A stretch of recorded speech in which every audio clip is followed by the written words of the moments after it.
우리가 갑작스럽게 법당이 물난리를 만나가지고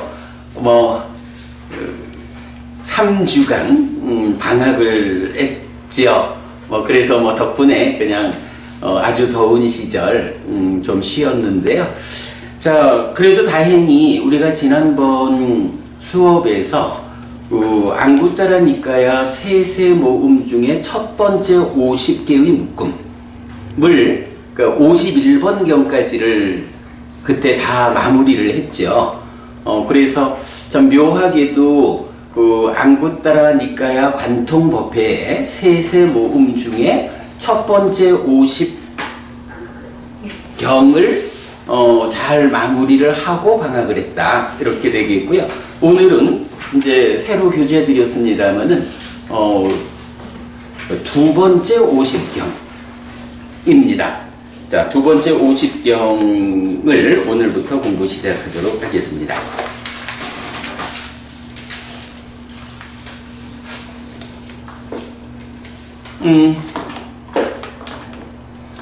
첫 번째 50경이 50번으로 끝나지 않고 51번으로 끝났거든요. 그래서 두 번째 50경은 52번부터 시작이 됩니다.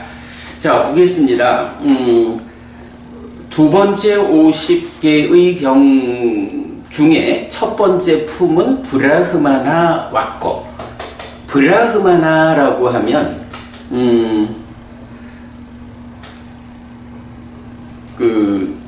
우리가 보통 이제 범천 이러면 브라흐마 이렇게 하거든요.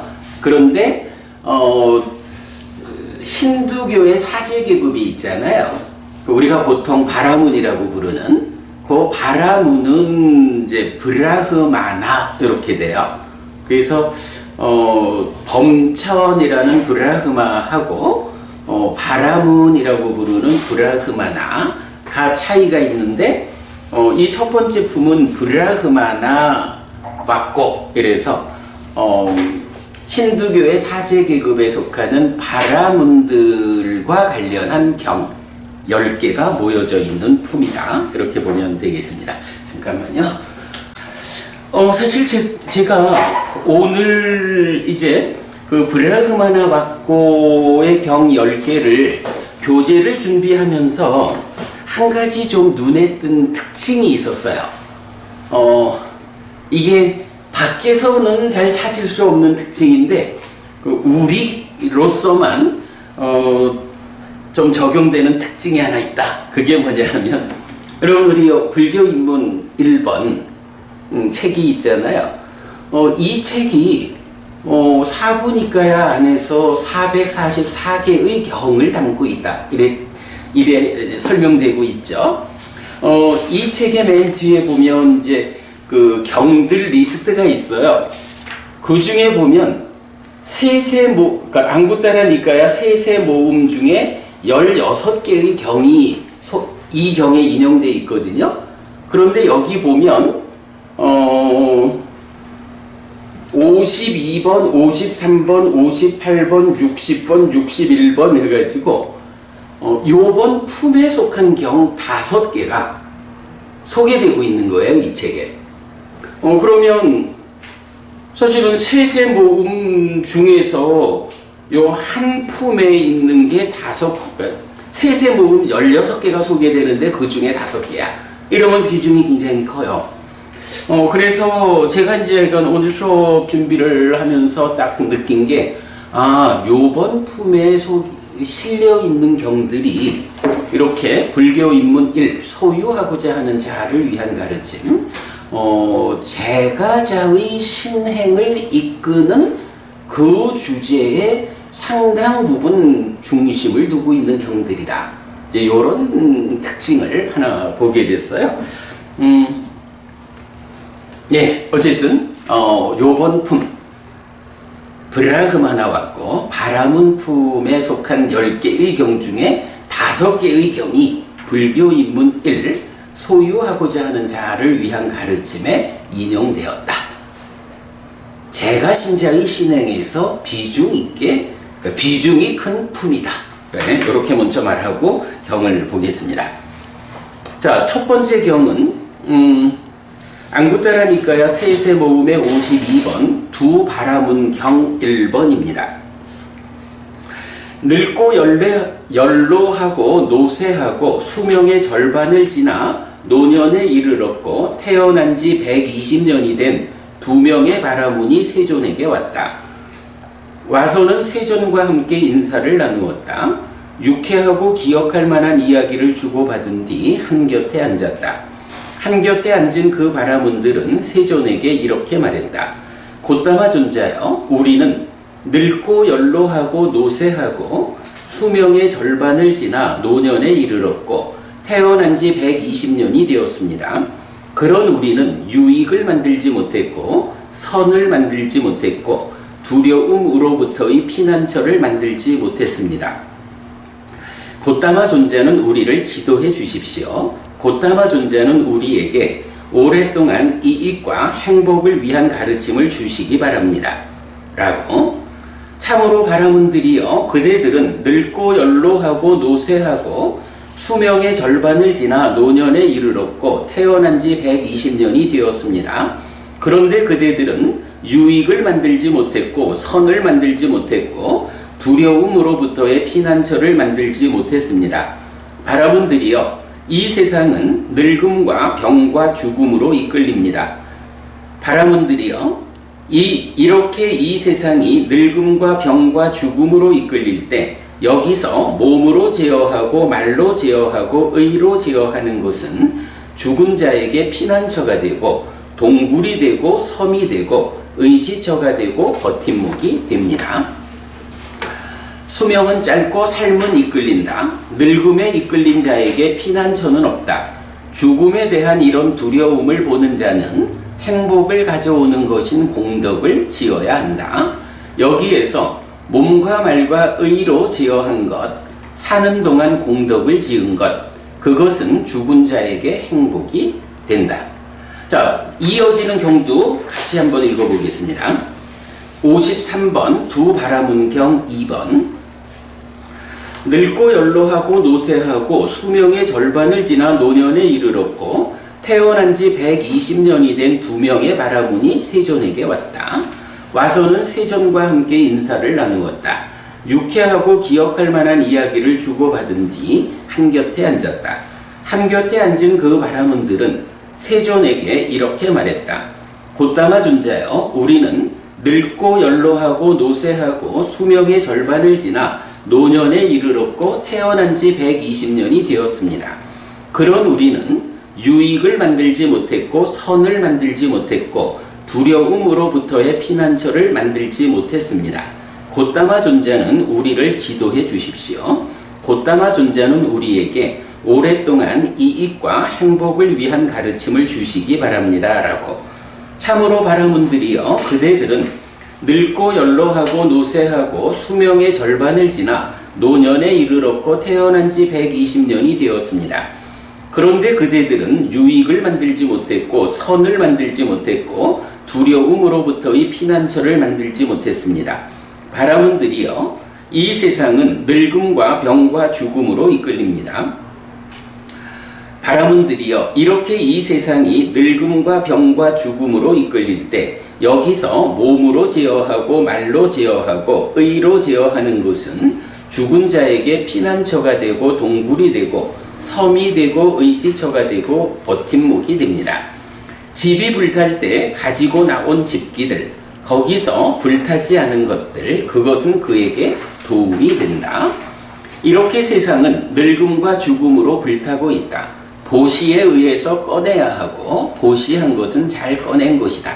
여기에서 몸과 말과 의로 제어한 것, 사는 동안 공덕을 지은 것, 그것은 죽은 자에게 행복이 된다. 자, 보면은 경 두 개가 본문은 똑같죠. 120년이나 살았는데 무언가 해놓은 게 없어, 이런 말이죠.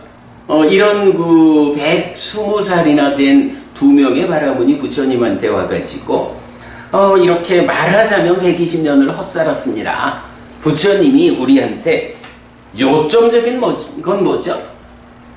이 두 명의 바라문이 부처님한테 요구하니까 요청하는 게 있어. 그게 지금 문장상에서 보면 어떻게 나타나냐 하면 고타마 존자는 우리를 지도해 주십시오. 고타마 존자는 우리에게 오랫동안 이익과 행복을 위한 가르침을 주시기 바랍니다. 이렇게 말을 하죠. 그러니까 부처님한테 요청하는 게 뭐냐 하면 오랫동안 이익과 행복을 위한 가르침을 좀 가르쳐 주세요. 요거거든. 김부부님, 이 오랫동안 이익과 행복을 만드는 거, 요걸 뭐라 하죠? 말고. 말고. 응? 오랫동안 이익과 행복을 그래서 이제 그게 우리가 이제 얀냐라는 말이 있다고, 요거를 제사라고 번역하잖아요. 이 제사라고 하는 게 처음에 이게 뭐 시간적으로 말할 그런 건 아니지만 어쨌든 이제 개념이 보면 처음에는 뭐 왕이나 큰 이제 부자들 이런 사람들이 짐승들을 수천 마리씩 죽여가지고 말하자면 그 목숨값으로 신한테 내고 뭘 좀 주십시오 이래 하는 거잖아요. 그럴 때 이제 그 사람들이 어떤 얘기를 하냐 하면 나에게 오랫동안 이익과 행복을 위해서 이렇게 수천 마리의 짐승을 죽여가지고 제사를 지냅니다. 이렇게 말을 했거든. 그래서 제사라고 하는 것은 기본적인 의미가 뭐냐 하면 오랫동안의 이익과 행복을 위한 거야. 어떤 행위. 이게 제사라고, 얀냐라는 용어로 나타나는 말의 의미라고요. 그런데 처음에는 이렇게 이제 수천 마리의 짐승을 죽여가지고 그걸로 제사를 지내면, 그래서 이런 거를 이제 보통 희생제 이렇게 부르죠. 그래서 제사라는 개념이 나타날 때 처음에는 희생제, 많은 생명을 죽여가지고 신에게 바치는 그런 거였어요. 그런데 문제는 이게 그야말로 배우지 못한 자의 입장에서는 뭐 수천 마리씩 이 생명값으로 이익과 행복이 생길 거라고 생각하고 그런 일을 하잖아요. 그런데 이제 이게 우리가 부처님을 만나서 바르게 삶에 대해서 이해를 하면 사실은 삶이라는 거는 그렇지를 못하잖아요. 결국은 업이라는 개념으로 오잖아. 자기가 이익과 행복을 위해서 제사를 지내는데 문제는 이 제사가 어떤 업으로 지어지는 제사예요. 수천 마리의 생명을 죽이는 업을 짓는 걸로 제사를 지내고 있잖아. 그러면 이게 나는 이익과 행복을 바라고 수천 마리의 생명을 죽였지만 실제로 이루어진 거는 살생의 업을 지은 거잖아요. 수천 마리나. 그거는 이익과 행복과는 정반대의 길로 나아가는 업이라고. 그러니까 이런 희생제라고 하는 거는 말하자면 무식해서 업이라고 하는 이 삶의 원리에 대해서 배우지 못하다 보니까 그런 일을 한 거야. 근데 이제 경에 보면 이런 희생제를 지내던 상태에서 부처님의 전생의 이야기가 하나 나타나요. 요게 디가니까야 5번 꾸따단다경 얘기거든. 부처님 전생에 궁중 바라문이었을 때 그 왕이 내가 오랫동안의 이익과 행복을 위해서 큰 제사를 지내려 합니다. 해가지고 수천 마리의 짐승들을 이제 묶어놓은 거야. 저거 죽여가지고 희생제, 제사를 지내려고. 이러면서 이제 그래도 궁 안에서 그런 멘토 역할을 하는 바라문이니까 자, 제사를 지내려 하는데 도움 말씀을 주셔 라고 하니까 부처님 전생이었던 그 바라문이 잘 봐야 합니다. 왕이시여, 그런 희생제라는 거는 왕이 바라는 이익과 행복을 가져오는 이런 결과를 가져오지 않습니다. 그러니 생명을 죽여가지고 제사를 지낸다라는 이런 방법을 버리고 새로운 실제로 이익과 행복을 가져오는 방법으로 제사를 지내야 합니다. 이렇게 말하는 거예요. 타당한 얘기잖아요. 그러니까 이제 왕이 그런 방법이 어떤 방법입니까? 라고 하니까 두 번째로 이제 나타나는 제사 방법이 보시야. 보시라는 방법이 있습니다. 베풀어야 합니다. 해가지고 이렇게 많은 짐승들을 죽이는 이런 일 대신에 이제 보시하는 일을 통해서 많은 사람들을 위해서 왕이 베푸는 이런 일을 통해서 제사를 지내는데 이 보시가 뭐예요? 좀 전에 법부님 말씀하셨지만 공덕행이라는 것이 기본적으로 보시와 오계와 수행 이래 나오잖아요. 보시를 행한다라는 자체가 공덕의 행위이기 때문에 이 보시에는 이익과 행복이 따라오는 거예요. 그러니까 희생제가 아니라 보시를 통해서 이익과 행복을 만들어야 합니다. 라고 이끌어주는 거야. 근데 노부부님 지금 요 에피소드에서 우리가 하나 주목할 게 있어요. 뭐냐 하면 부처님이 전생에 그 궁중제관 바라문 일대에 이렇게 희생제 대신에 보시라는 방법을 이끌었거든요. 그러면 그 방법이 이익과 행복을 위한 최선의 방법일까요? 최선으로 가는 그죠? 그게 이제 여기서 우리가 하나를 봐야 되는 게 그러면 보시라고 하는 이 방법이 왜 최선의 방법이라고는 못하고 그 과정일까? 라고 하면 여기서 우리가 하나의 개념을 볼 수가 있는 거야. 이건 법이라는 개념이 세상에 없을 때 보시 이럴 때는 요게 누구 이야기냐 하면 부처님의 이야기가 아니죠. 부처님의 전생 이야기거든. 부처님 전생이라는 것은 아직 부처 되기 전이거든요. 그러니까 부처가 되었다라고 할 때 그 완전한 깨달음에 의해서 최선의 이익과 행복을 가져오는 제사의 방법이 제시가 되겠죠. 그러나 요 두 번째 경우는 이익과 행복을 가져오는 공덕행이기는 하지만 아직까지 부처 되기 이전이니까 그 완성된 가르침은 아니다 라고 우리가 알 수 있죠. 그래서 경에서도 그런 얘기를 해요. 이렇게 부처님 전생 이야기로 보시라는 제사를 지내는 이런 이야기가 끝나니까 뿌타단타 바라문이 부처님한테 다시 물어요. 그러면 그때 부처님 전생의 경우 말고 지금 부처가 되신 당신이 지금 가르쳐 줄 수 있는 정말로 최선의 제사 방법이 있습니까? 이렇게 묻는 거예요. 그랬을 때 부처님 이제 이어가지고 있습니다. 보시하는 것보다 더 쉬우면서도 더 큰 이익과 행복을 가져오는 제사 방법이 있습니다.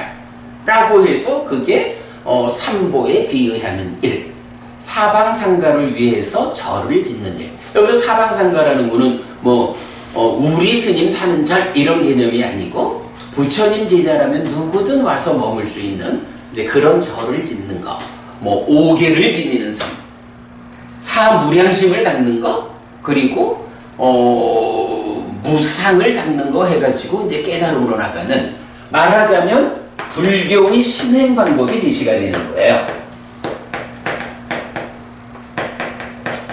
불교의 신행 방법을 제시하면서 이것이 최선의 제사다. 그래서 최선의 이익과 행복을 가져온다. 요런 개념을 이제 제사라는 용어에서 우리가 볼 수 있고, 요 불교 입문에서 보면 그 제2부 업에 대한 이야기의 마지막 주제로 제사 이야기를 잘 설명하고 있어요. 자, 요렇게 이제 우리가 제사라는 이야기를 하나 본다면 또 이어가지고 이제 법부님 여기 보시에 대해서 이게 공덕이다라는 말을 말씀하셨잖아요. 그런데 노법부님 우리 공덕이란 말은 많이 하잖아요. 뭐 당연히 뭐 공덕이 이게 이제 복과 같은 말이거든요. 이게 원어가 뿐야야.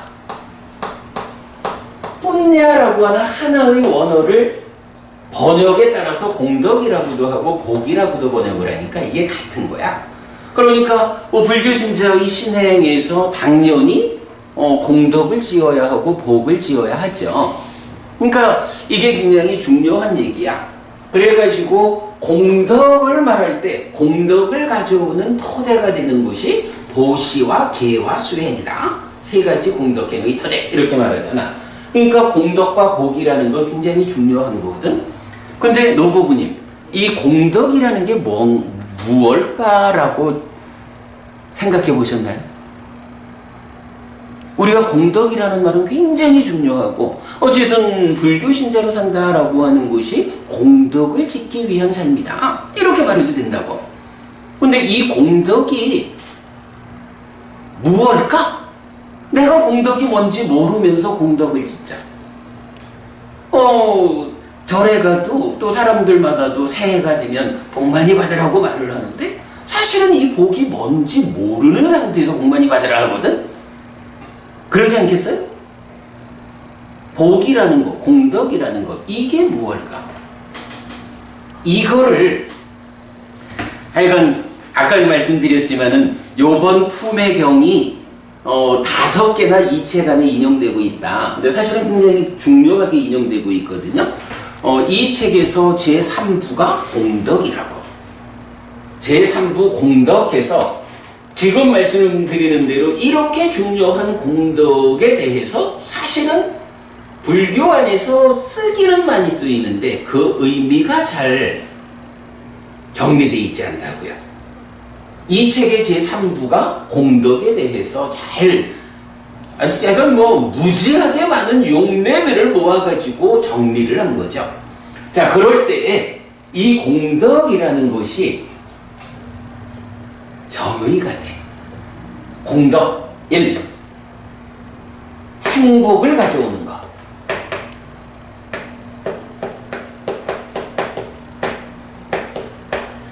이게 무슨 얘기냐 하면 우리가 이제 선업을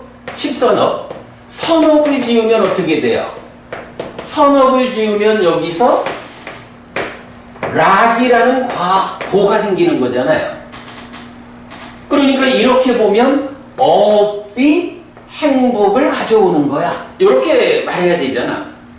그런데 여기서 보면 기가 막힌 걸 발견하는 게 이제 경에서는 뭐라고 말을 하냐 하면 선업이 행복의 과와 보를 가져오는데 이것이 업에서 직접 과와 보로 행복이 만들어지는 게 아니라는 거야. 요 중간에 그러니까 업과 행복이라는 요것을 가져오는 데에 매개 역할을 하는 게 있다는 거예요. 여기 사실은 굉장히 중요한 개념이거든. 그냥 내가 선업을 지으면 행복해진다. 물론 결과적으로 그래야 되지만 그게 직접 연결되는 게 아니고 선업을 지으면 어떤 매개되는 것이 생겨나가지고 그 매개되는 것이 행복을 가지고 온다는 거야. 그때 요 매개되는 것이 뿐냐. 이게 공덕이라고도 하고 복이라고도 하는 이거라고. 그래서 이제 경은 말하기를 공덕이 행복을 가져오는 것이다 라고 말을 해준다고. 요거 우리가 방금 읽어본 데에서 보면 자 오늘 교재의 4페이지 한번 볼게요. 두 바라문경 1번에서 그 4페이지 보면 수명은 짧고 삶은 이끌린다. 늙음에 이끌린 자에게 피난처는 없다. 죽음에 대한 이런 두려움을 보는 자는 행복을 가져오는 것인 공덕을 지어야 한다. 이게 뭐예요? 공덕이 무엇입니까? 행복을 가져오는 겁니다. 이렇게 말해주고 있죠. 공덕이라는 게 행복을 가져오는 것이다 라는 요 표현이 경 몇 개의 경에서 나타나요. 그래서 요 책에서는 그 공덕을 가져오는 것인 그러니까 행복을 가져오는 것인 공덕 그 용례를 다 소개하고 있어요. 자, 그래가지고 공덕이라는 것이 무엇입니까? 라고 하면 첫 번째 행복을 가져오는 것이야. 자, 그런가 하면 두 번째 공덕 또 어떤 것일까 하면 저기 김보부님 그 돈 좀 많이 벌어 놓으셨어요? 네, 조금 벌을 죽을 때 그 얼마나 가져가실래요? 못 가져가죠. 왜 못 가져가? 거기서는 쓸 수 없는 거니까. 그렇구나. 그러면 죽을 때는 그 공술에 공수고 이래듯이 정말로 빈손으로 가나? 아니요, 우리가 업을 가져가지고 지은 업. 요새 이제 우리가 아침 독성할 때 요새 이제 독성집 독성하다 보면 며칠 전에까지 이제 우리가 제5장 신행 해가지고 제가자의 신행에 중심되는 경들을 이제 독성했어요. 거기서도 보면 인간들이 죽을 때 가져가는 것이 공덕이거나 죄악이거나 뭐 이러면서 마치 그림자처럼 떠나지 않는다. 이런 표현이 나타나요. 사실은 이제 이게 물질 만능주의적인 세상에 우리가 살다 보니까 물질적인 관점에 의하면 그야말로 빈손으로 와서 빈손으로 가죠. 공술에 공수거야. 그런데 우리 삶이라는 거는 당장 뭐 나는 누구냐? 라고 말할 때도 색수상행식 오온에 대한 집착, 오치온이잖아요. 나를 구성하고 세상을 구성하는 거는 색이라고 하는 물질만 있는 게 아니라 색 아닌 것인 수상행식까지 이렇게 물질 아닌 것도 많이 있다고. 그 중에 죽을 때 저 세상으로 간다, 윤회한다라는 것은 누구냐 하면 그 중에 식이 윤회하잖아요. 우리 연기된 식의 윤회 이렇게 알죠. 그러면 이 식이 죽을 때 몸이 버려진다 라고 해서 그야말로 완전히 빈몸으로 가는 것이냐 라고 할 때 일단 부처님 말씀은 그러지 않다. 물론 이제 색은 몸이니까 버려지고 수상행도 명색으로 묶인 거니까 수상행 자체를 직접 가져가지는 않죠. 그러나 이러한 색수상행으로의 삶의 과정에서 우리가 법부님 말씀하시는 업을 지었으니까 이 업의 결과 이것이 공덕이란 이름이 됐든 이게 좀 애매해. 뿐야가 공덕인데 요 앞에 아를 붙이면 반대말이 되잖아요. 공덕의 반대말을 우리말로는 좀 찾기가 어려워요. 그래서 이거를 공덕, 악덕 이렇게 번역하기도 하고 죄악 이렇게 번역하기도 하는데 좀 적절한 번역은 아닌 것 같은데 사전에 봐도 공덕의 반대말을 못 찾겠어요. 근데 이건 그 반대 개념이야. 그래서 이제 보면 경에서는 죽을 때 마치 그림자처럼 떠나지 않고 따라오는 것이 있다 라고 해서 선업을 지은 사람은 선업의 결과로 공덕을 가져가고 악업을 지은 사람은 악업의 결과로 악덕 또는 죄악을 가져간다.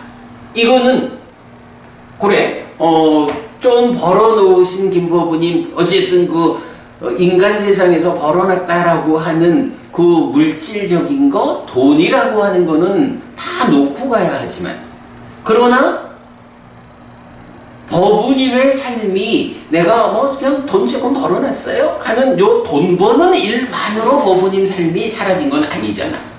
그 돈을 벌으면서 라는 건 인간의 삶이니까 기본적으로 그런 삶이지만 거기에 그 더 본질적으로는 한평생 내가 어떤 행위를 했느냐, 어떤 업을 쌓으면서 살아왔느냐, 이것이 있으니까 그 업의 쌓음을 가지고 간다, 이렇게 봐야 되는 거죠. 자, 그래서 이제 공덕이라는 거를 말할 때는 이런 공술의 공수거의 밖에 있는 거, 죽을 때 가져가는 거,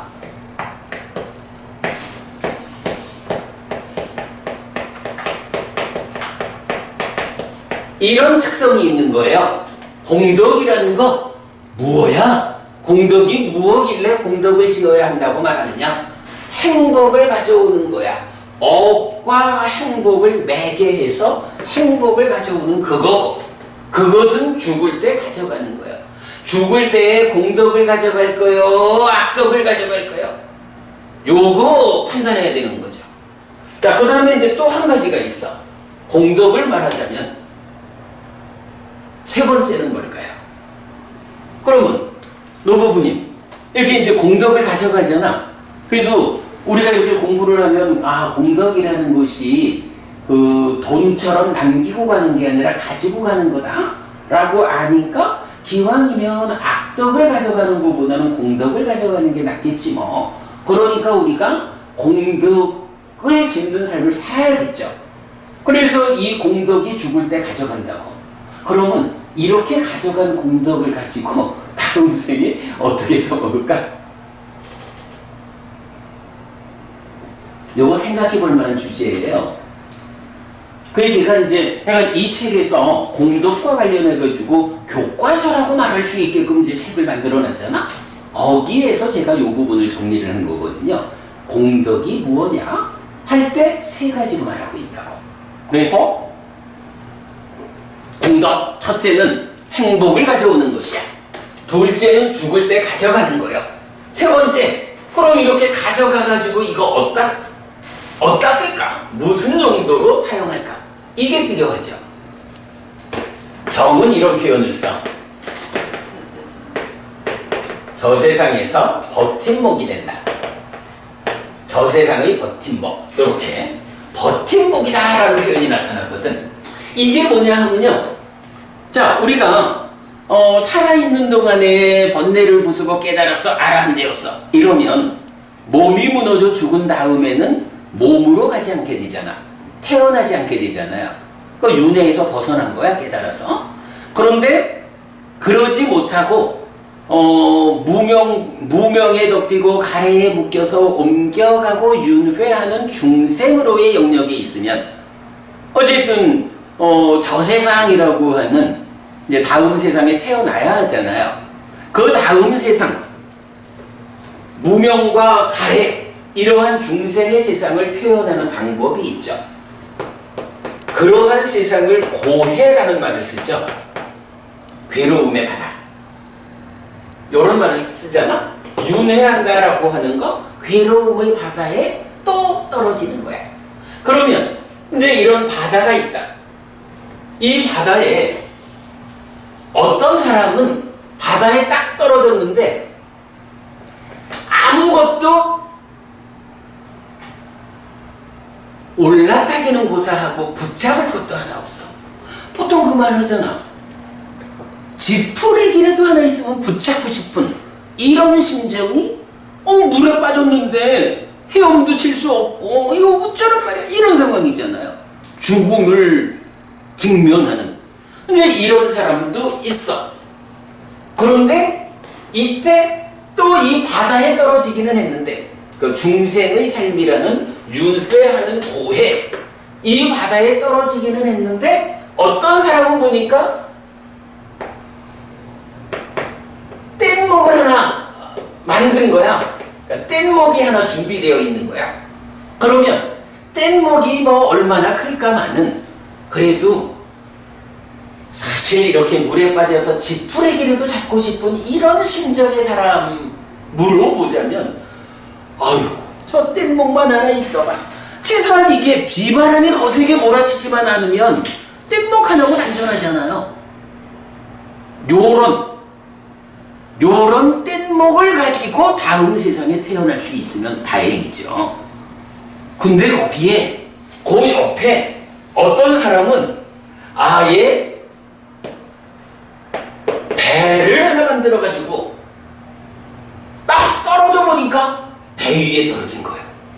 이러면 뗏목만 해도 참 없는 사람한테는 부러운 일인데 배를 하나, 그러니까 배 위에 딱 내려앉았어.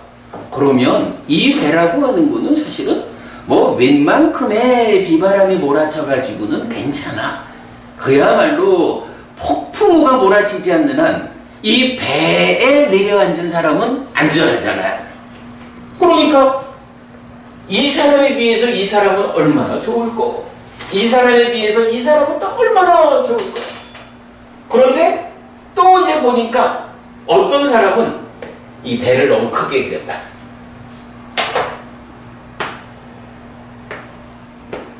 배를 하나 만들었는데 이제 어떤 사람은 보니까 아예 항공모함 위에 내려앉은 거야.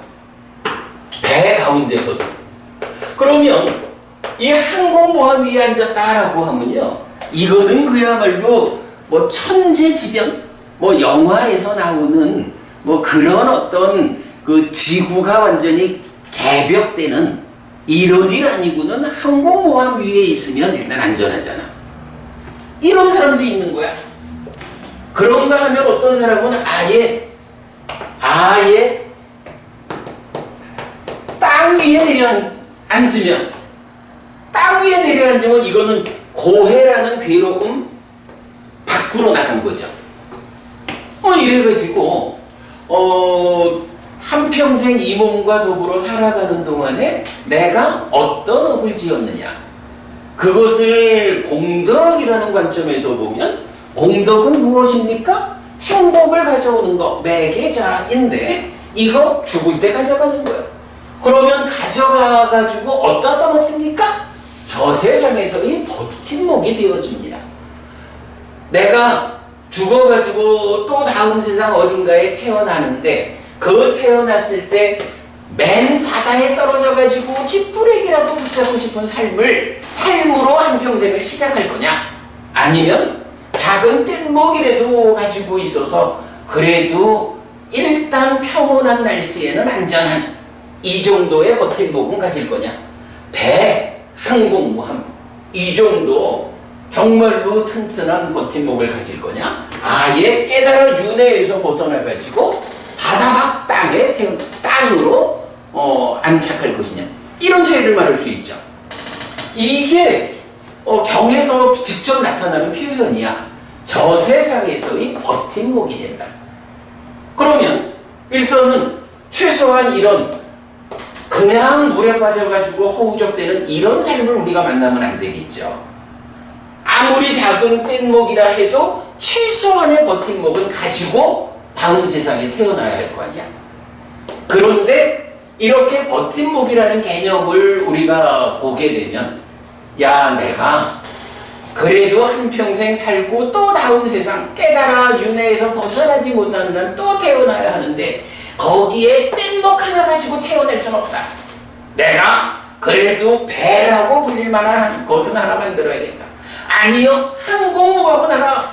항공모함 위에 내려앉아야겠다. 뭐 이런 자기대로의 그 목표가 생기겠죠.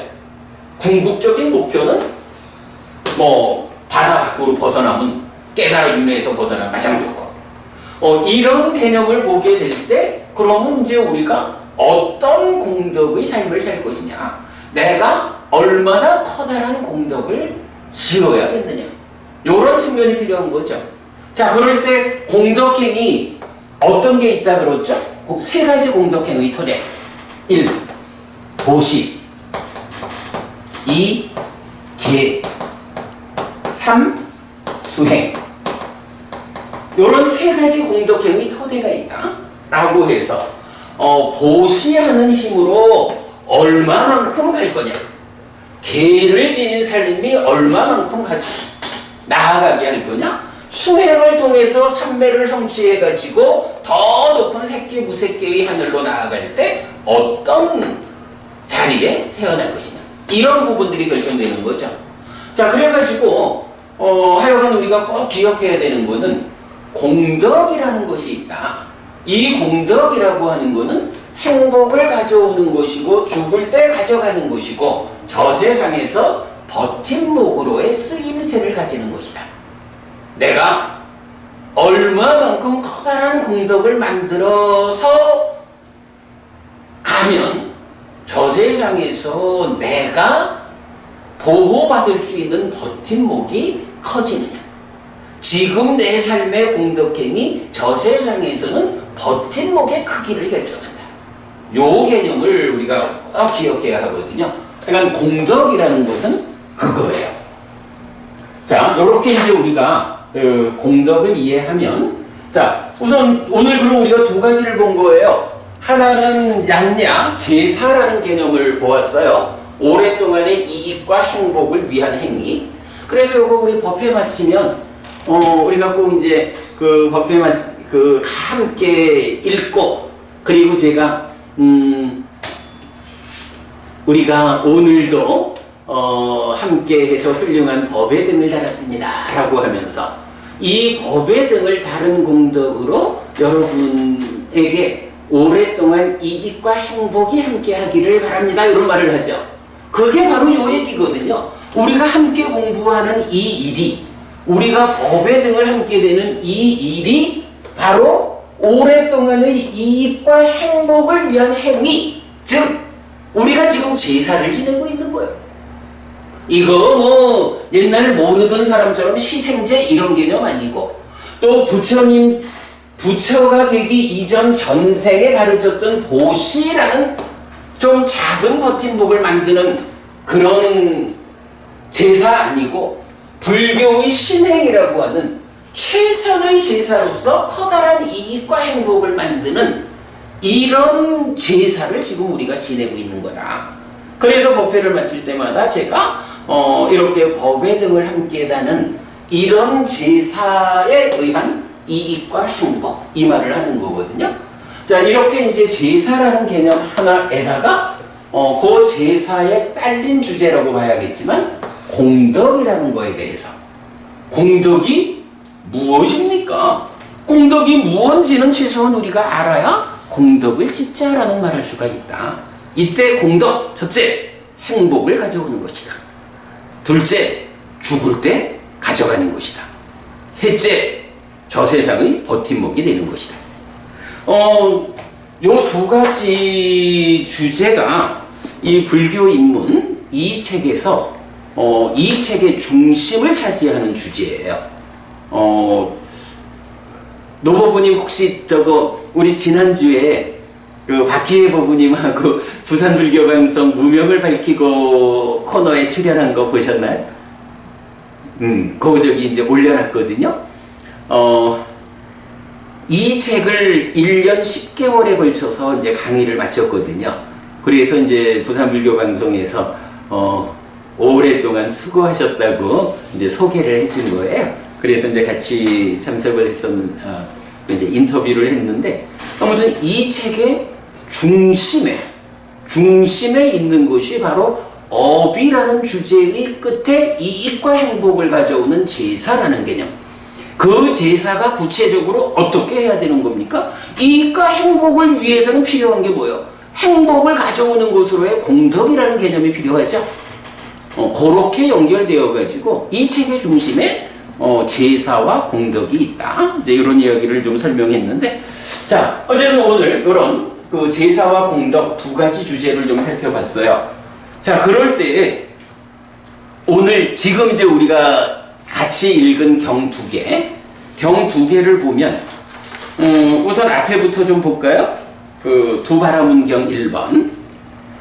자, 여기서 이제 두 명의 바라문이 부처님한테 와가지고, 아이고, 우리가 태어난 지 120년이나 되었는데, 참, 유익을 만들지 못했습니다. 선을 만들지 못했습니다. 두려움으로부터의 피난처를 만들지 못했습니다. 말하자면, 120년을 살아놓고도, 우리가 좀 이렇게 살았어 라고 말할 게 하나도 없습니다. 아무것도 만들어 놓지 못했습니다. 요런 이야기죠. 그러면서 부처님한테 요청하는 것이 오랫동안 이익과 행복을 위한 가르침을 주십시오. 우리가 올바르게 제사 지낼 수 있는 방법을 가르쳐 주십시오. 이게 지금 이경의 주제인 거예요. 자, 그랬더니 이제 부처님 말씀이, 그래, 그대들이 이렇게 120년을 살았는데 유익도 선도 만들지 못했다. 두려움으로부터의 피난처도 만들지 못했다. 그런데 이 세상은 늙음과 병과 죽음으로 이끌린다. 그러니 지금 그대들도 120년이나 살았으니 충분히 늙었고 머지않아 죽을 것이고, 이런 이야기죠. 자, 그럴 때에 이제 부처님 요청받은 데 대한 답을 주셔야 되잖아요. 오랫동안 이익과 행복을 위한 가르침에 대한 답으로 어떤 말씀을 주시는 거예요? 이렇게 이 세상이 늙음과 병과 죽음으로 이끌릴 때 여기서 몸으로 제어하고 말로 제어하고 의로 제어하는 것은 죽은 자에게 피난처가 되고 동굴이 되고 섬이 되고 의지처가 되고 버팀목이 됩니다. 이렇게 말하죠. 여기서 그러면 몸과 말과 의로 제어한다라는 건 뭐죠? 몸과 말과 의로 제어한다. 요거는 뭐 그냥 쉽게 보면 이거겠지. 몸과 말과 마음으로 신구의 삼업, 업을 지으며 사는데 이 신구의 업이 말하자면 과도보도 괴로움이어서 지옥으로 이끄는 힘을 가지는 10악업을 지으면 어떻게 되겠어요? 그 업의 힘으로 지옥 가는 거지 뭐. 그렇게 살면 되나요? 안 되죠. 그렇게 10악업을 지으면 안 된다. 그대 스스로 신구의로 악업을 짓지 않는다라는 것이 몸과 말과 마음으로 제어하는 삶이죠. 그게 뭐냐 하면 이제 10악업과는 반대되게 과도보도 행복이어서 하늘로 이끄는 힘을 가지는 10선업을 짓는 거. 쉽게 말하면 10악업을 피하고 10선업을 실천하는 이게 몸과 말과 마음을 제어하는 것이다. 이런 의미가 되겠죠. 그러니까 120년 동안을 헛살았습니다. 아무것도 준비해 놓지 못했습니다. 우리에게 오랫동안 이익과 행복을 가져오는 가르침을 주십시오. 라고 요청을 받고 부처님의 답변은 몸과 말과 마음으로 10악업을 짓지 말고 10선업을 짓는 이런 삶을 살아야 합니다. 이것이 오랫동안 이익과 행복을 가져오는 제사입니다. 이런 답을 주신 거죠. 자, 그럴 때 김법부님, 그러면 어떻게 10악업을 피하고 10선업을 지을 수 있을까? 대표적으로 여기에 무엇이 필요할까? 수행이죠. 포괄적으로 수행인데 그 이전에 그냥 그래, 그 수행과 관련해서 딱 한 가지만 얘기하자면 뭘까? 뭐가 필요했지? 그래, 뭐 그거 다 하겠지만 여기서 이제 우리가 말할 수 있는 게 사띠, 요거 아닐까? 사띠라는 게 뭐예요? 마음의 현재를 발견하는 능력이잖아. 또는 마음이 몸과 함께 무엇하고 있는지 발견하는 능력이잖아. 일단은 내가 악업을 짓는다. 그럴 때 내가 악업을 행하고 있다라고 스스로 발견하지 못하면 그 악업을 피할 수가 없죠. 내가 악업을 짓고 있다라고 스스로 발견해야 아이고 지금 내가 행위하는 것은 악업이어서 과도보도 괴로움이여 지옥으로 이끄는 힘이 있어. 그러니 이건 안 돼! 라고 막아내고 선업을 지어서 행복을 만드는 것. 바로 요 역할을 하는 것이 사띠잖아. 그죠? 그러니까 몸으로 제어한다, 말로 제어한다, 의로 제어한다 하는 것은 포괄적으로는 버부님 말씀대로 수행이고 그보다 조금 더 직접적인 표현을 하자면 사띠해야 되는 거죠. 사띠해서 내가 지금 몸과 말과 마음으로 무슨 일을 하고 있는지 스스로 발견, 알아가지고 제어하고 바꿔가는 거. 네, 요거를 지금 부처님 말씀하시는 거죠.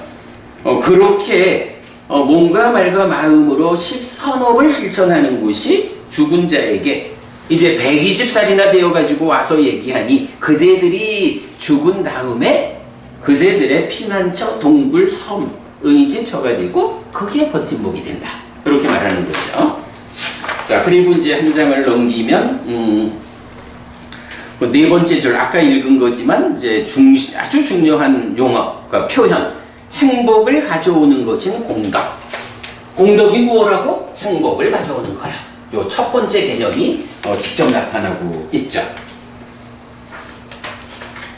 이어가지고 여기에서 몸과 말과 의로 제어한 것, 잘 삿디해서 악업을 피하고 선업을 지은 것, 이것이 사는 동안 공덕을 짓는 것이고 이것은 죽은 자에게 행복이 된다. 죽음을 대비하는 가장 좋은 방법은 몸과 말과 마음으로 업을 지을 때 잘 삿디해서 악업을 피하고 선업을 짓는 것이다. 요 얘기가 되죠. 자, 그런가 하면 이어서 이제 두 바라문경 2번. 여기는 이제 본문은 똑같아요. 본문은 똑같은데 이제 개성이 좀 차이가 있어요. 개성 보면 요 불교 인문에서 보시를 설명하는 그 공덕에 속한 보시의 설명 부분에서 이제 요 경 중요하게 소개하고 있어요. 자, 예를 들어 이러는 거야. 집에 불이 났어. 집에 불이 나면 사실은 급하게 해야 하는 일이 뭐예요? 내가 볼 때는 두 가지 일을 해야 할 것 같아. 하나는 불을 꺼야 되고, 하나는 집이 불이 났다 해도 한꺼번에 타는 게 아니라면, 불난 부분은 불을 끄면서라도 불타지 않은 쪽에서는 일단 중요한 것을 꺼내야 되잖아. 그러면 불타지 않은 것을 서둘러서 꺼내놓은 것은 불이 꺼진 이후에라도 내 삶에 그건 직접 도움이 되잖아요. 불을 끄는 일, 가재들을, 그러니까 집기들을, 불타지 않은 집기들을 꺼내는 것. 요 두 가지 일을 해야 하는데, 집이 불탈 때 그런 거야. 그런데 이제 경에서는 우리 삶 전체로 보면 세상이라고 하는 것이 이렇게 늙음과 죽음으로 불타고 있다. 하나의 그냥 집이라고 보면 집이 불탈 때 불을 끄자, 가재를 꺼내자 이렇게 해야 되는데, 삶이라는 포괄적 관점에서 보면 이 중생으로의 삶의 영역, 세상은 늙음과 죽음으로 불타고 있는 거야. 요거 우리 얼마 전 아침 독송에서도 이제 산해 비유경 해가지고 죽음이라는 것이 저항할 수 없는 힘으로 닥쳐오고 있다. 그때 무엇을 해야 하느냐? 요런 이제 문답도 있잖아요. 그렇게 세상은 늙음과 죽음으로 불타고 있어. 이때 이 늙음과 죽음으로 불타는 이 상황에서 어떤 일을 해야 하느냐? 라고 하니 한 가지는 어쨌든 불을 꺼야 되는 거죠. 그리고 한 가지는 무언가 불타지 않은 것들을 꺼내야 된다고. 그럴 때에 여기서 그 밑에 나오는 것, 여기에서 몸과 말과 의로 제어한 것 하는 부분은 불을 끄자라는 요 측면이 되겠죠. 그러나 그렇게 불을 꺼야 하는 근본적인 대처, 더하기, 급하게 해야 하는 것은 무언가를 꺼내야 된다고. 그래서 그 꺼내서 쓸 수 있는 것이 남아있어야 삶이 유지가 된다고. 그때 불탄 집에서 꺼내는 것, 늙음과 죽음으로 불타는 세상에서 꺼내는 일을 담당하는 게 뭐냐? 그게 보시다. 이렇게 나오는 거예요. 그래서 이렇게 세상은 늙음과 죽음으로 불타고 있다. 보시에 의해서 꺼내야 하고 보시한 것은 잘 꺼낸 것이다. 라고 나오죠. 앞에서 보면 불타지 않은 것들, 그것은 그에게 도움이 된다 라고 하니까 보시에 의해서 꺼내야 하고 보시한 것은 잘 꺼낸 것이다. 이렇게 꺼낸 것, 보시에 의해서 확보된 것은 도움이 된다. 이런 의미죠. 그래서 이제 이 두 개의 두 바라문경에서 전체적으로 보면 제사라는 개념, 공덕이라는 개념 함께 말해주고 있고, 두 번째 경에서는 그 보시라는 것이 어떤 역할을 하는 것이냐. 바로 집이 불탈 때 불타지 않은 물건들을 꺼내는 것과 같은, 그래서 당장 삶을 유지해 가야 하는 시급함, 이것이 보시의 역할이다 라는 것까지를 이제 말해주고 있어요. 자, 아무튼 이제 요 경 두 개가 이 책 불교 입문 1번의 중심 주제가 되는 제사 그리고 공덕, 이 두 가지 주제에 가장 중요하게 소개되는 경이다 라는 거를 말씀드립니다. 자, 시간이 아직 좀 남았네. 그러면 이제 세 번째 경으로 넘어가 보겠습니다.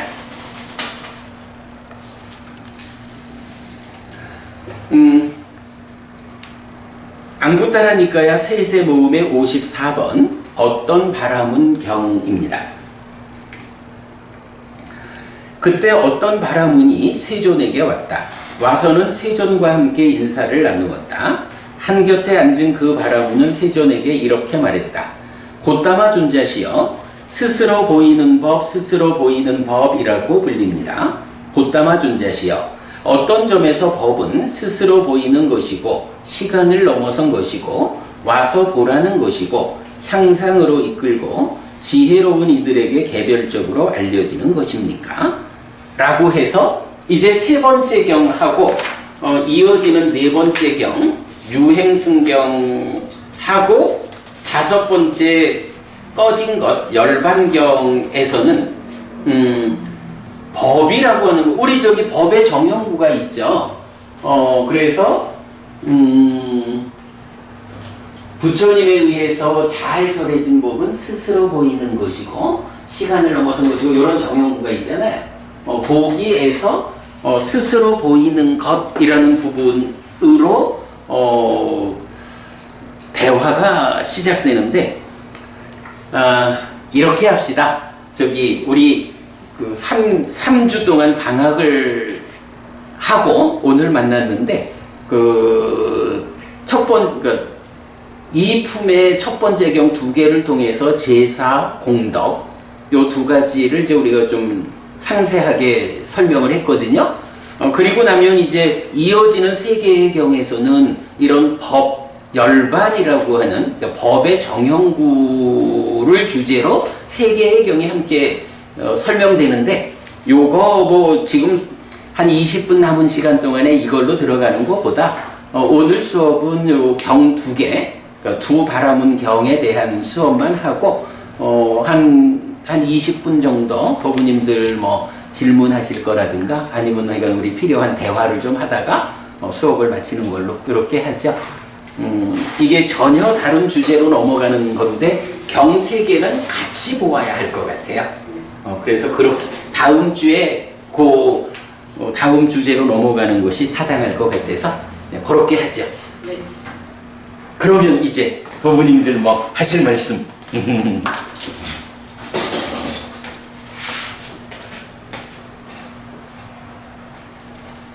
그래도 오늘 우리 공덕이라는 거, 공덕이 이렇게 세 가지 측면으로 정의되는 거, 사실은 뭐 우리가 이제 그간 화요일 저녁 방송 수업을 통해 가지고 워낙 많이 이야기한 거기는 해요. 그래서 저도 이 정도는 이제 외워가면서 말을 하고 그러는데, 그래도 이 공덕이 이렇게 행복을 가져오는 거다, 죽을 때 가져가는 것이다, 저 세상에서 버팀목이 되는 것이다, 얼마만큼의 공덕행을 통해서 얼마만큼 커다란 버팀목을 만들 것이냐, 이렇게 공덕을 보는 거는 참 우리가 공부를 잘한 것 같아요. 정말 중요한 주제에 대해서 니까야를, 경을 공부하는 힘으로 우리가 이런 설명을 하는 거 아주 훌륭하다고 생각해요.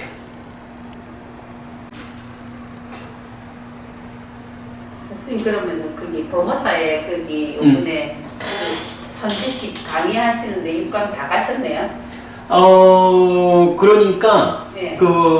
우리가 3주간 네. 방학한 동안에는 화수목을 다 갔고, 네. 그 전에는 화수는 가고 목요일은 거기 수업이 2시에 시작해서 3시 반에 끝나거든요. 그러니까 우리 4시 수업을 할 수가 없잖아. 그래서 이제 화수 이틀만 가고 목요일은 앞에 3주는 못 갔지. 그리고 이제 쉬는 동안에는 화수목을 다 갔죠. 많이 오셨죠? 네, 보니까 뭐 조금씩 그 어떤 분 강의냐에 따라서 이제 차이는 있었지만, 특히 마지막 그 선수행, 그러니까 선과 수행 주제로 월암 스님 강의하실 때는 뭐 꽉 차가지고 그 제일 앞에 한 줄은 스님들 좌석으로 이렇게 이제 좀 비워놨었거든요. 근데 그 자리까지도 우리 제가자 법부님들이 뭐 이제 저 앞에 가서 앉으세요 막 이래가지고 거기까지 꽉 채우고 그랬죠. 그 선문화원 워낙 크더라고요. 오랜만에 강의 들으니까 좋더라고요. 그게 귀에 쑥쑥 들어오는 거예요. 학문으로 한 강의들이 옛날에 듣던 그게 되니까 이니까야 이거는 빨리 하고 이래 하니까 그게 아직까지도 익숙하네가지고 오랜만에 그래 강에서 오라왔으니까 유튜브에 들으니까 옛날에 무슨 강의 나와가지고 학문 그게 습관이 들어가지고 아무래도 그렇죠. 예, 그래가지고 들으니까 굉장히 쉽게 팍팍 들리는 거예요. 근데 제가 맞아요. 생각하기에는 교과서 자체가 다르니까 이제 그 지금 하고 있는 내용들은 다 옛날에 우리가 말하는 유식하고 또 뭐였지? 그때 해암 스님이 해주신 그 정토도 있었고, 예. 정토, 유식, 그리고 예. 선이 2번이었고, 계율이 있었고, 교과서 화엄이 있었구나. 그때 교과서 위주로 했던 그러니까 지금 우리가 이거 배우고 있는 니까야랑 교과서가 다른 거죠. 그러니까 맞아요. 그래서 뭐라 말을 할 수가 없는 거죠. 그래서 뭐 거기 보면 아래하식 말레하식 결국에는 그 옛날에 그 대한 그 내용들이 나오더라고요. 맞습니다. 그래서 내가 뭐 맞다 틀렸다는 모르겠고 교과서가 다르니까 그때 스님들도 다 이렇게 또 배우시고 그런 자료로 공부하셨으니까 아마 답이 정답일 거예요. 교과서가 다르다라는 거가 정답이고, 교과서가 다른데 그걸 굳이 다른 교과서의 내용을 꺼내가지고 비교하려 하는 것이 무의미할 수 있죠. 그 시대에 맞는 이제 공부를 했는데 이제 이런 인연을 만나서 또 이렇게 좀 다른 방향으로 이제 한번 본다는 것도 굉장히 중요한 것 같아요. 예. 저도 뭐 작지 않은 시간을 그 수업에 썼는데 저한테도 도움이 많이 되었어요. 산림부패 해가지고 또 겨울 되면 또 이렇게 그때 많이 그 통도사에 통도사 산림부패 화엄 살림인가 그래야죠. 겨울에도 가고 이랬는데 참 교과서를 바꿔놓으니까 잘 안 가. 이거 봤다가 저거 봤다가 오히려 또 그래 이제 그건 타당한 말씀입니다. 어쨌든 거기 전에 다니던 거기에서 의문 나는 풀리지 않았던 게 여기 니까야 와서 공부하니까 이제 많이 풀린 거죠. 예. 거기서는 이게 좀 막혔다 해야 되나? 그냥 가르쳐 주는 대로 그냥 주의식 교육으로 하다가 여기서는 이제 원인 뭐 이렇게 전체적으로 어디서 이 내용들이 나왔는지 이런 걸 알고 나니 훨씬 이제 도움이 많이 되는 거예요. 그때는 또 그때대로 그 교과서에 맞는 공부를 해서 행복했고 지금은 지금대로 또 행복하고 그렇습니다. 맞습니다. 이제 그 타당한 말씀이고, 이제 저는 거기에 이제 뭐 굳이 토를 좀 달자면 교과서의 차이라고 하는 게 참 표현을 잘하신 정답인데, 그 교과서가 다르다라는 것이 어떤 의미를 갖느냐라고 할 때 저는 그게요, 딱 한 가지 측면, 사실이냐 아니냐, 사실일까 아닐까, 이 부분 같아. 그래서 제가 육주 강의 중에 첫 번째 강의가 정토 강의였고, 그 마지막 강의가 선과 수행 이래 되었잖아요. 그래서 제가 이제 불교방송 인터뷰할 때 그 중에 첫 번째 수업 정토 관련해가지고 나는 이런 소회가 있다라고 말씀을 드렸고, 그리고 이제 그 마지막 마치고 나서 그 월암 스님의 선수행 강의에 대한 나의 소회를 두 번 강의로 제가 말을 했잖아요. 그럴 때도 보면 그런 것 같아. 정토 얘기에서 저는 사실 좀 깜짝 놀랐던 게, 이게 저 세상에 대해서 좀 희망적으로 접근하자라는 부분은 공감할 수 있고 좋았어요. 그런데 거기서 그 얘기를 하더라고. 이제 스님 아주 강의 잘하시는 분이시더라고요. 정토 관점에서 굉장히 공부가 깊으시다라는 것을 알겠던데, 이제 말씀하시는 교과서가 다르다. 요 측면에서 차이를 보자면, 하여간 그분께서 말씀하시기를 초기 불교는, 법은님 이 얘기 한번 보세요. 초기 불교는 연기하고 윤회가 중심이 되는 가르침이다 이거야. 그런데 이렇게 윤회 연기 얘기를 하자면 윤회에서 한 가지 걸리는 게 있다 이거야. 그 주체의 이야기. 누가 윤회하느냐.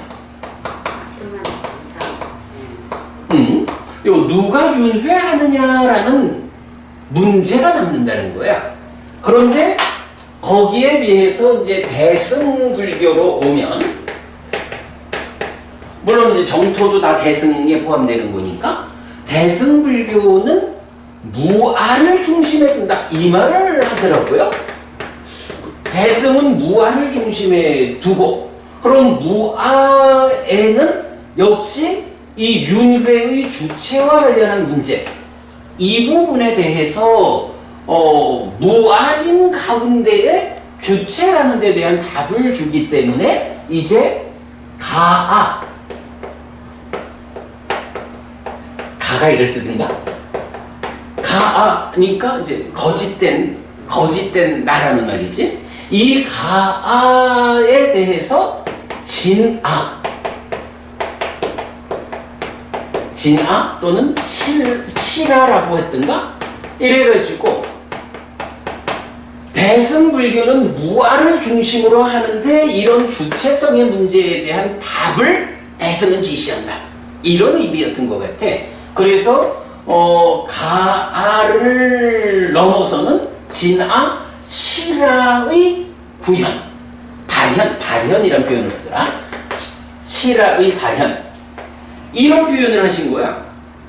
그러니까 초기 불교에서는 연기, 12연기를 말하고 윤회를 말하는데, 말하자면 초기 불교는 누가 윤회하느냐라는 이 숙제에 대한 답을 못 준다 이 얘기겠죠.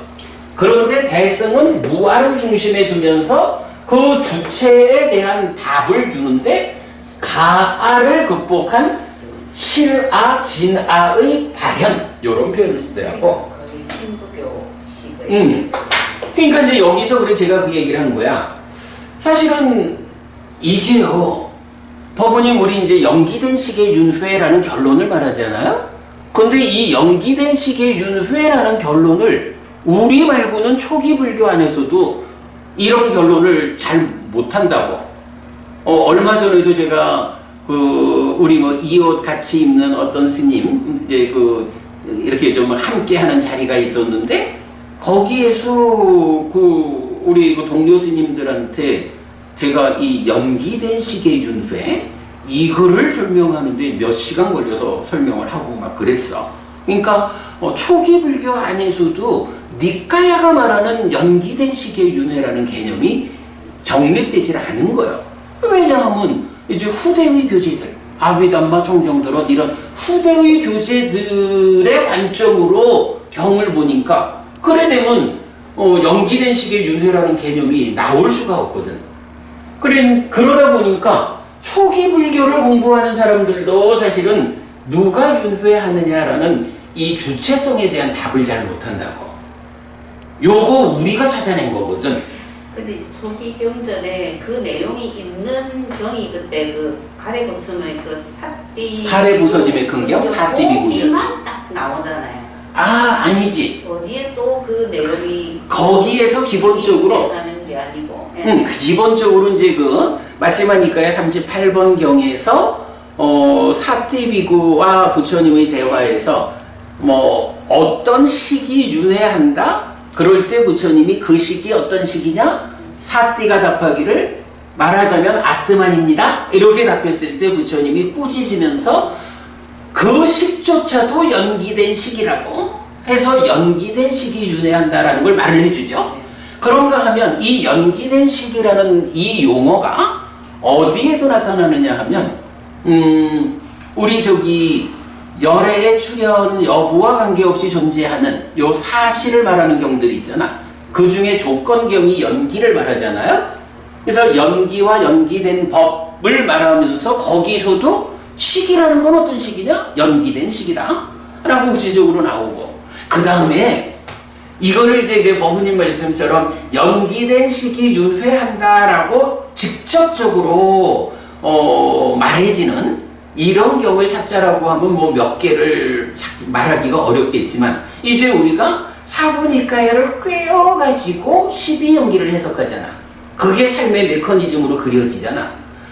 사실은 사부니까야 전체가 설명하는 삶의 이야기가 연기된 시기의 윤회를 설명하고 있는 거야.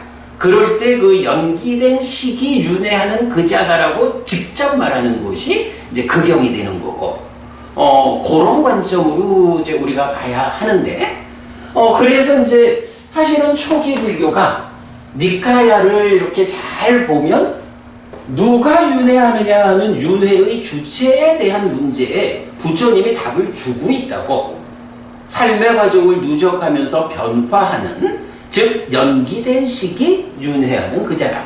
그런데 그게 알려지지 않다 보니까, 그죠? 이미 초기 불교권에서도 그 부분을 못 봤단 말이야. 우리가 처음 본 거야.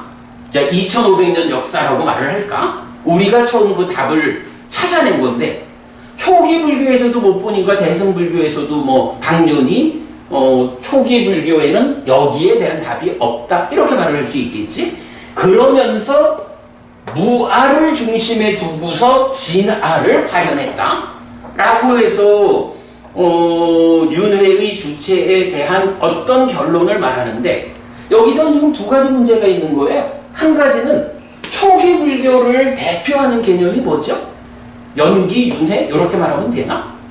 사실은 우리가 계속 말하는 사실이라는 게 뭐야? 열애의 출현 여부와 관계없이 존재하는 거. 열애는 이것을 깨닫고 실현했다. 여기에서 1. 삼법인,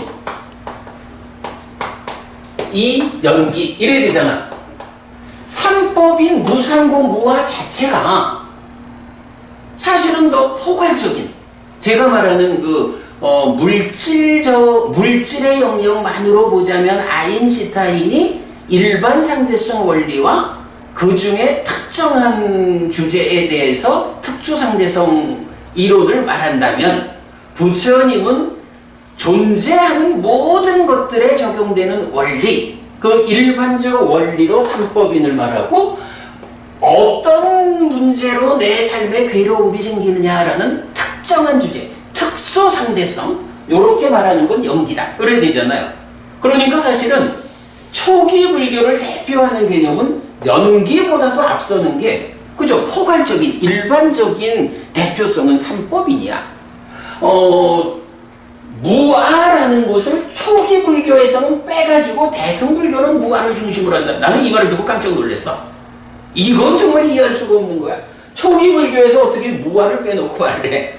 요 문제가 하나 있고, 그 다음에 뭐 이 출발이 문제가 있으니 그러겠지만, 대승불교가 무아를 중심에 두고서 가아를 배제한 신아, 진아의 발현을 통해서 누가 윤회하느냐는 그 뭐 윤회 또는 이제 삶의 주체의 문제를 해결했다, 이런 식으로 말하는데, 법원님 방금 그 얘기했지만 이건 해결한 게 아니요. 이거는 그야말로 아뜨만이라고 하는 이 개념이 뭐냐 하면 불교의 힌두화 이렇게 말하는 거잖아요. 이게 부처님 가르침에 적절하게 어떤 문제를 해결한 게 아니고 잘 모르는 상태에서 그러니까 후대의 사람들이 부처님 가르침을 정확하게 해석하지 못하다 보니까 이런 출발부터도 잘못된 상태에서 답을 불교 안에서 찾은 게 아니라 힌두화해서 부처님 가르침과는 상반되는 곳으로 답을 정해버린 거라고. 태영 스님도 우리에게 그 가르침의 유식 그 결국에는 해주셨잖아요. 그 5년 넘어. 그래서 제가 한번 옛날 그 얘기 했을걸. 회영 스님, 사실 뭐 회영 스님이야 뭐 어쨌든 나 출가 전 얘기지만 저 장가 갈 때 줄에 서 주시듯이 말이야. 그런데 몇십 년 만에, 그러니까 제가 출가한 후에 몇십 년 만에 저 강화도에 스님 계실 때 찾아가서 배웠다고요. 그랬더니 뭐 이렇게 좀 대화를 하다 보니까 아쭈 공부 좀 하고 왔는데 이러면서 저를 칭찬을 하시더라고. 요새 이제 다대포 계시잖아. 다대포에 우리가 같이 갔던 그 자리에 이게 이제 대화가 사실 스님하고 저하고 만나면 뭐 보통 한 서너 시간 이상씩을 대화를 하잖아요. 그러면 처음에 한 2시간 정도는 대화가 재밌어. 그 대화라는 게 어쨌든 시작하면 뭐 표면적인 삶의 표면 이야기부터 시작을 하게 되겠죠.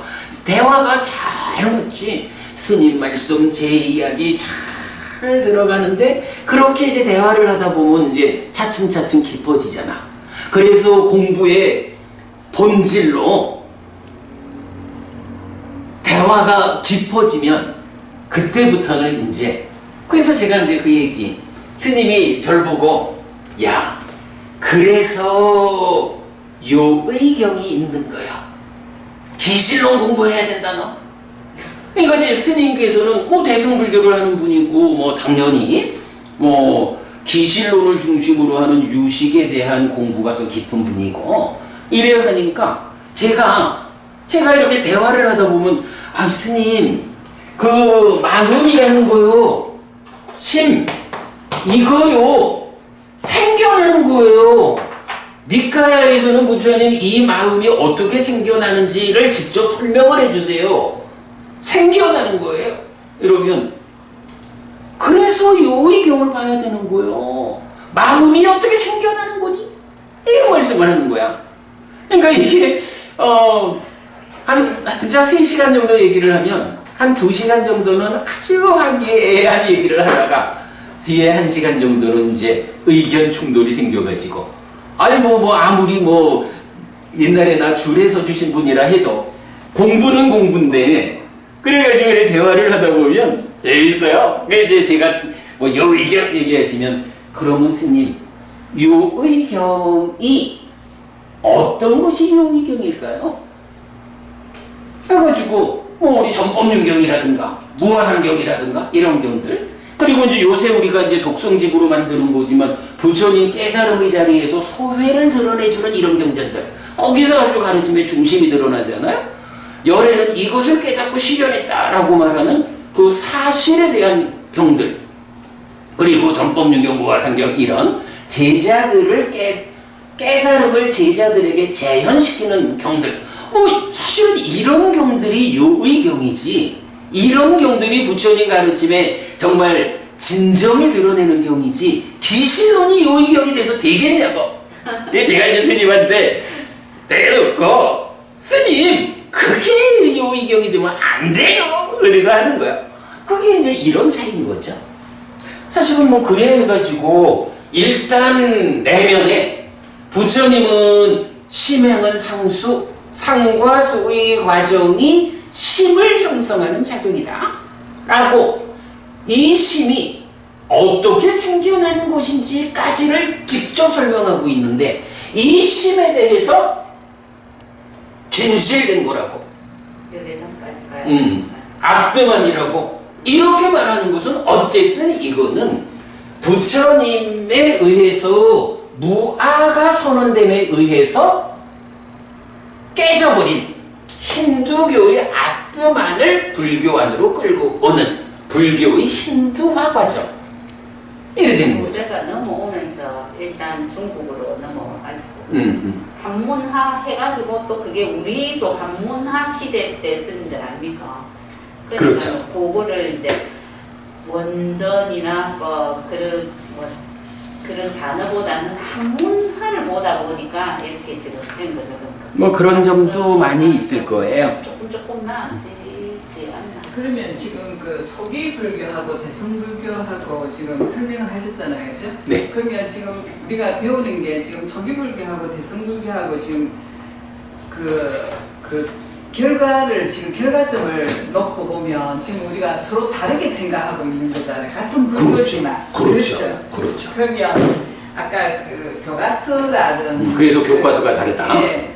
근데 교과서가 다르지만 이게 그 예를 들면 저희가 고등학교 때 그 인문계에서 공부할 때는 교과서가 달랐어요. 그러니까 어떤 학교는 뭐 영어 같은 경우에는 객도인가 뭐 다른 학교는 유년수고 뭐 우리는 탐앤주디라고. 예. 그랬는데 수능은 같이 봤거든요. 그 왜 그랬나 하면 그 두 교과서가 달라도 주제가 끝에 가는 결점은 맞아요. 그래. 근데 지금 우리는 저기 교과서가 달라갖고 저기 나눠졌으면 지금 결론이 안 맞아지고 있잖아요. 그러면 그래서 이제 그게 다른 교과서라는 거는 제가 생각하기는 잘 모르지만 똑같은 어떤 주제를 두고 다른 지점에서 볼 수 있는 이게 교과서. 법부님 그 지적이 맞는데 혹시 그 우리가 옛날에 하던 얘기 이런 이야기가 법부님하고 같이 우리 얘기해봤나 모르겠다. 그러니까 산이 다릅니다. 이 얘기를 우리가 했거든. 이게 무슨 얘기냐 하면 사람들이 대부분 그 얘기를 많이 해. 산이 있으면 어느 길로 올라가든 산에 올라가는 길은 많다 이거야. 그러나 꼭대기에 올라가면 다 만난다. 요 이야기를 하거든. 불교든 기독교든 천주교든 뭐 이슬람이든 다 올라가면 만난다. 요런 얘기를 하는 거야. 그래서 제가 그런데 말이죠. 사실은 다 만나는 거는 맞는데, 그러니까 하나의 산을 어느 쪽에서 올라가든 꼭대기에서 만나는 거는 맞는데, 여러분 요 산 뒤에 다른 산이 있다면 이 산 올라가는 사람이 다른 산을 올라가는 사람을 꼭대기에서 못 만납니다. 불교는 그러니까 이제 우리가 이제 교과서가 다르다라는 것을 사실 이제 이런 의미로 쓴다고 봐야 되죠. 근데 지금 말씀하시듯이 그 수능을 같이 본다는 것은 교과서는 달라도 그 같은 내용을 보는 거잖아. 그거는 말하자면 같은 산 안의 길의 차이를 말하는 거야. 그런데 이 산이라는 게 특징이 뭐냐 하면 세상의 어떤 종교든 자아라고 하는 관점, 이 관점에 산을 오르거든. 그래서 이 산은 이름이 아의 산이야. 그런데 오직 불교는 아라는 산이 아니고 무아라는 산이야. 무아산. 그래서 아산을 오르는 사람들하고 무아산을 오르는 사람들이 꼭대기를 올라가도 만날 수가 없어. 그래서 이제 우리 애는 요새는 이 얘기를 잘 안 했는데, 뭐 몇 년 전에는 제가 그 아산, 무아산 요거를 그림으로 그려가지고도 뭐 설명하고 많이 했거든요. 어쨌든 아의 산이라는 그러니까 말하자면 불교는 초기 불교는 무아산이잖아. 근데 지금 저기서 얘기하는 대승불교가 진아 신앙의 발현을 통해서 이렇게 말하는 거는 불교를 무아의 산에서 아의 산으로 옮겨놔버린 거지. 요런 관점이 될 거야. 그러면 이제 말씀하신 교과서라는 거는 그 말만, 교과서의 차이보다는 이제 교과서의 차이를 말하면 일치를 같이 본다 이런 얘기가 될 수 있으니까. 차이는 그렇게 인정할 수 있으면 교과서 내용은 달라도 결론은 하나라서 그 말씀하려고 지금 모아산 이야기를 하신 거잖아요, 그죠? 그러니까 결론이 다르다는 얘기란 거지. 그러니까요. 결론이 지금 다르면은 네. 교과서라는 이거 비율을 혹시 적절하지? 예, 맞습니다. 그래서 그 얘기를 한 거예요. 그러니까 교과서의 차이라고 말할 게 아니라 엄밀하게는 산의 차이라고 말해야 된다. 아산이냐 무아의 산이냐. 근데 이제 우리가 일반적으로 교과서의 차이라고 말할 때 그 의미를 산의 차이로 받아들이고 대화를 하는 거지. 근데 이제 어부님이 지적을 하셨지. 갈래길 이거 네. 생각하시면 그게 네. 이제 교과서 역할인데 자, 제가 말하는 거는 적어도 교과서라 하면은 결론이 같은 한계에서 이제 맞습니다. 지금 예. 저기도 벌써 모아산하고 아산하고 지금 관리가 있는 거니까. 그러니까 정확하게는 우리 요 주제를 교과서의 차이라고 말하는 것보다는 산의 차이다. 아산, 무아산의 차이다. 이렇게 말하는 것을 결론으로 하죠. 시간이 너무 지났다. 수고하셨습니다. 수고하셨습니다. 네. 그래도 재밌네요. 이렇게 말씀하는 것도. 네.